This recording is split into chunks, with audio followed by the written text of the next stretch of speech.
I've been talking about it for months. You've all asked me when this day is coming, and now it's finally here.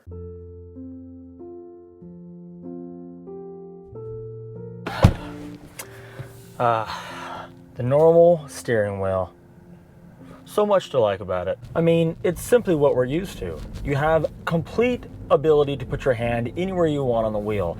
The most common, I think, is up here. A lot of people drive here. While on autopilot, you're driving down here. It just looks normal, and it's just something we're all familiar with. When turning corners like this, it makes a lot of sense to have your hand up here and just turning like this. Now, I know you can hold down here. You can even hold down here if you wanted to. And when you turn corners to the right, you grab up top, make a nice turn like that. It's just so natural. It's what we've always been doing from the beginning of learning to drive a car. We've always had the ability to put your hand on top of the wheel and turn.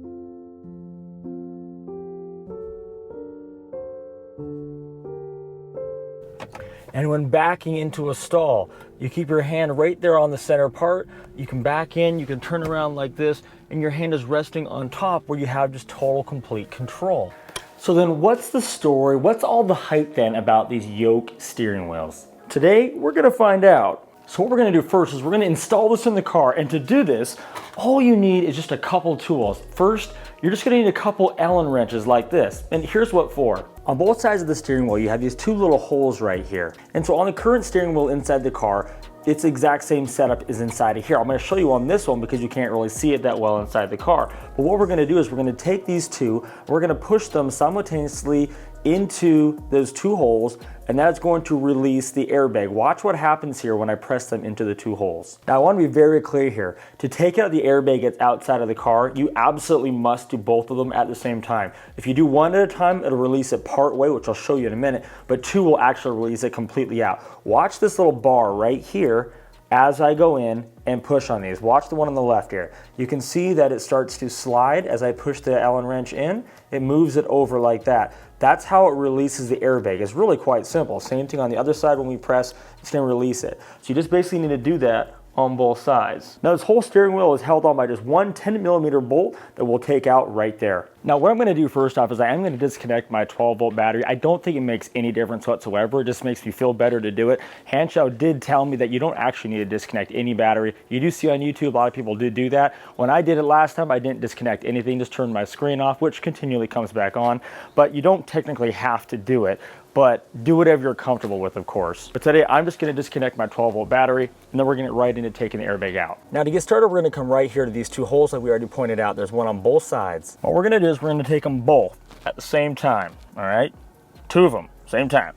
In, pop out. Here we go. And you can feel it when you've got it on there. Just like that, it comes right out. See?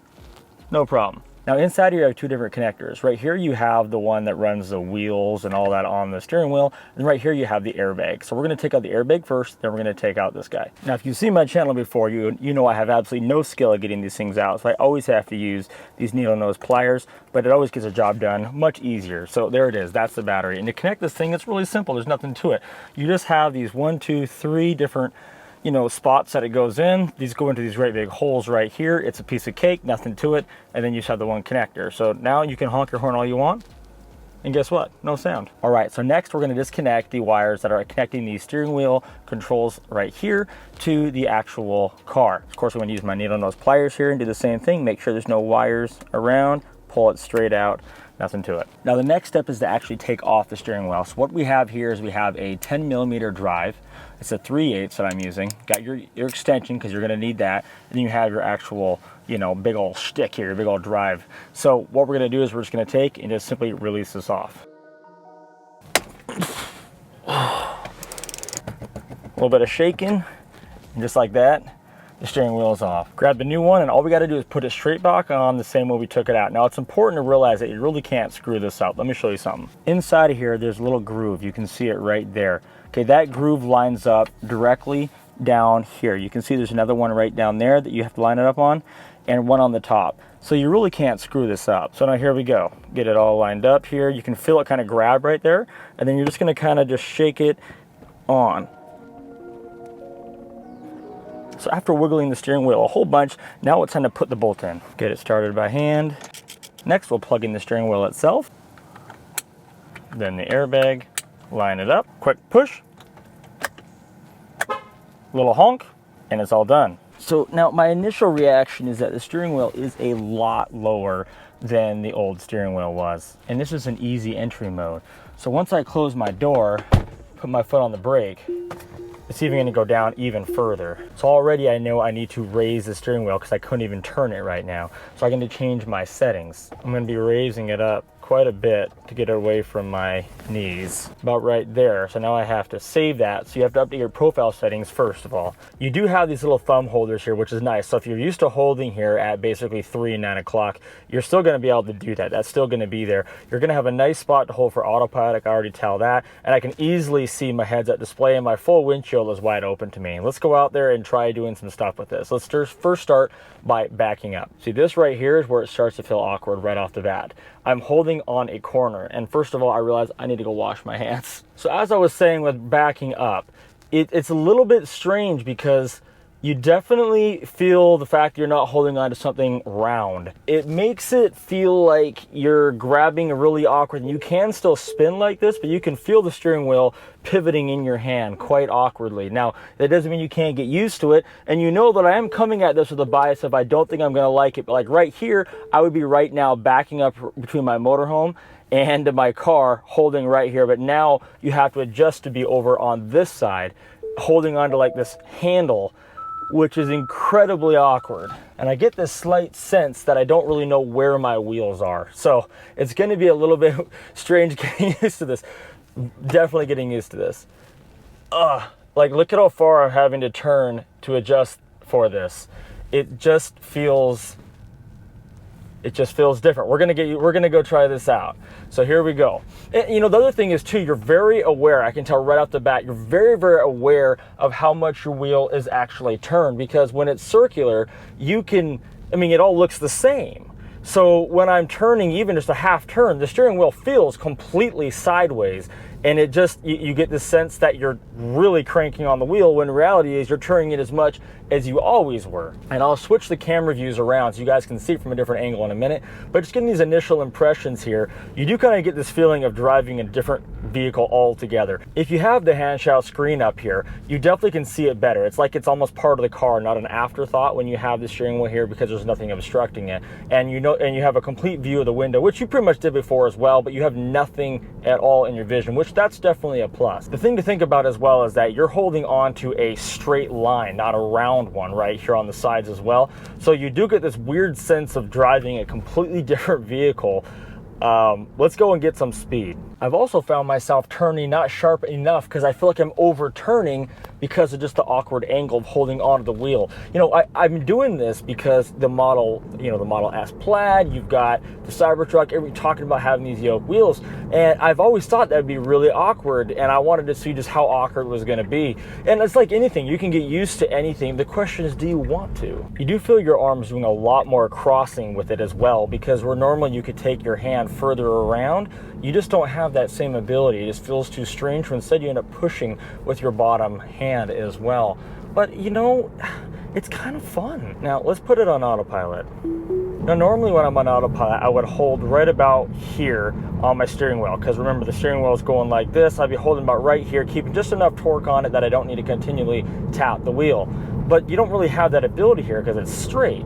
So what you're going to be doing is resting your hand right here, which I think this is actually going to be quite a bit better because of the way that the steering wheel is shaped. When you press here, you're putting torque on the wheel. This is a lot more natural on your hand.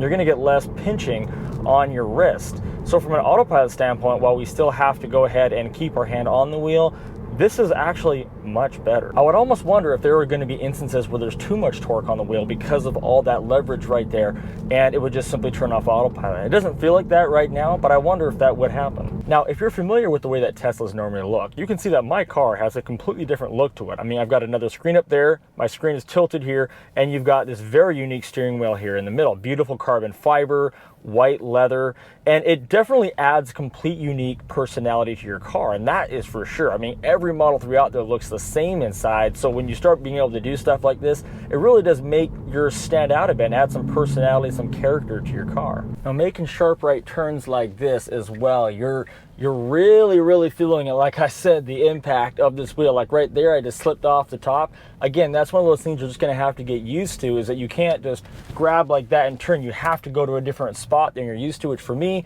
my natural reactions grab the top and turn. Now I can't do that. I've got to grab the bottom and turn, or the sides, and it's not a smooth rotation. So backing into a tight park install like this, again, I'm not going to try to make any judgments yet.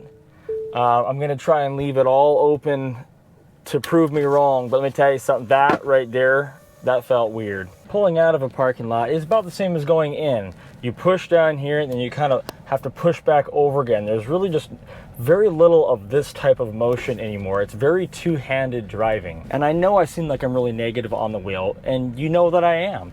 This is about me trying to prove that this is something people actually want. And why do they want it? I'm trying to convince myself of this. I'm trying to be open-minded to the idea. And it's gonna take quite a few drives, a couple weeks of doing these to really figure that out.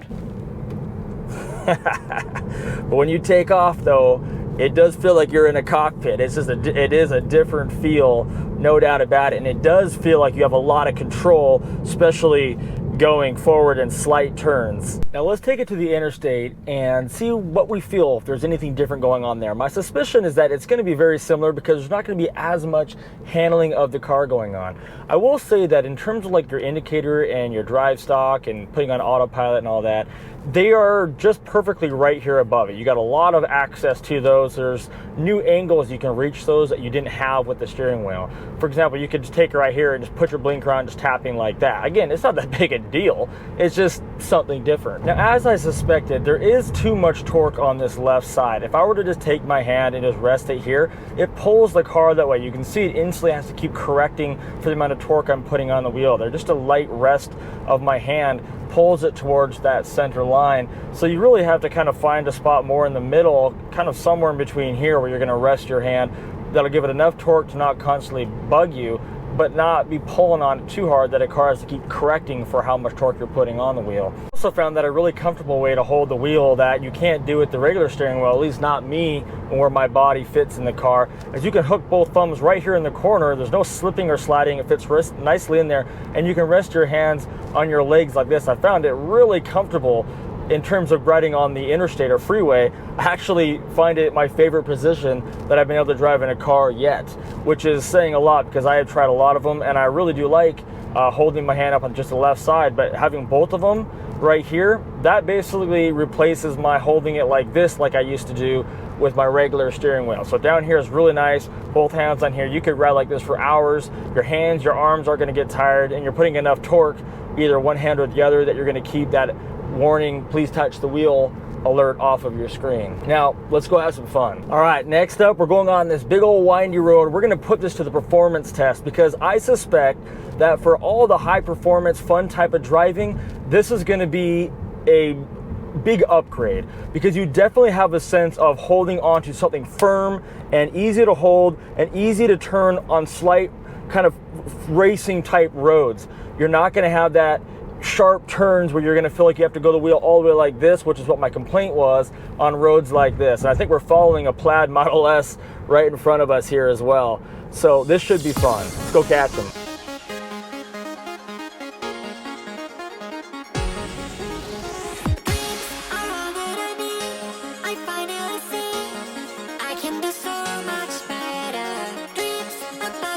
Okay, this is definitely a ton of fun. Okay, I mean, you have no sense of driving the same vehicle. I mean, you got the same performance, but the handling just feels so different. You have nothing here but the wide open road. You got incredible control here. You just feel like you just want to just rip around corners like twice the speed limit and fly. This Model S in front of me is like going super slow. I mean, only 10 to 20 over the speed limit. Like, here's a really sharp corner in the road, and it's like, woohoo, man, you just barely move the wheel, and she's just sailing. Ah, man, this is awesome. I love it. Yeah, this is, so, you know, I definitely would say that is a huge plus for ripping around. You feel like you're in something way sportier than just your standard average car. Just an absolute blast for driving. I guess driving on windy roads for now. We still got to do a lot more work with like freeways, highways, regular intersections and stuff to see if that actually is the, you know, same, worse, or better. But definitely on these back windy roads, huge plus. I can't tell. It doesn't say Plaid on the back of that, so maybe it's not a Plaid. Sure looked like one though. Yes, the control is definitely there. Look at this guy gonna try and ditch me. What are you thinking, boy? You can tell he wants to go. He knows he's got the horsies, but you know, you're just cautious of them police officers. Now here's something else that I've noticed. I've been driving down these back roads for about 20 minutes. And one thing that I can tell you is that your hands can start to get a little sweaty holding on, gripping it like this, and you can start almost sliding down here, and it's actually kind of taxing on your triceps, holding yourself up like this. Your arms actually get tired, and you want to find yourself down here. So it is a little bit hard. You really do find yourself missing the ability to hold up here and just sort of relax your arm. Just grip it and just relax. Your momentum is not going to make you slide down the wheel. It's just right in the center. And so I do find myself missing that. I just don't think I could ever get over the fact I can't grip the top of it. Yes, this is comfortable, but at some point you just kind of find yourself wanting to come back up again. Wow, that was interesting. I actually liked it better than I thought I was going to. I'll just admit that right now. I had some fun with that thing today. Was it just because it was something new and I'm gonna get burnt out and it's gonna wear off its fun and just be annoying? We'll have to wait and see. We're also gonna put my wife behind the wheel very soon and get her first reaction, so we'll be sure to hook up the cameras and the mics and see what her reaction is. You know, she'll tell you exactly how she feels if you've been around the channel for a while. I'm gonna be very careful not to form any opinions till I've had this for about a week or two, whether or not I'm gonna switch back to the round wheel or keep this one in the car. But I wanna hear from you guys. Have you ever driven with one of these before? Did you like it? Would you buy a car that had one of these in it? If you wanna purchase one of these or look into the product itself, I'll put the link for Hansshow down below in the description. You can look at that, check out my discount and all that, and let me know if you have any questions about that. So thanks again for watching, and I'll see you guys on the next one.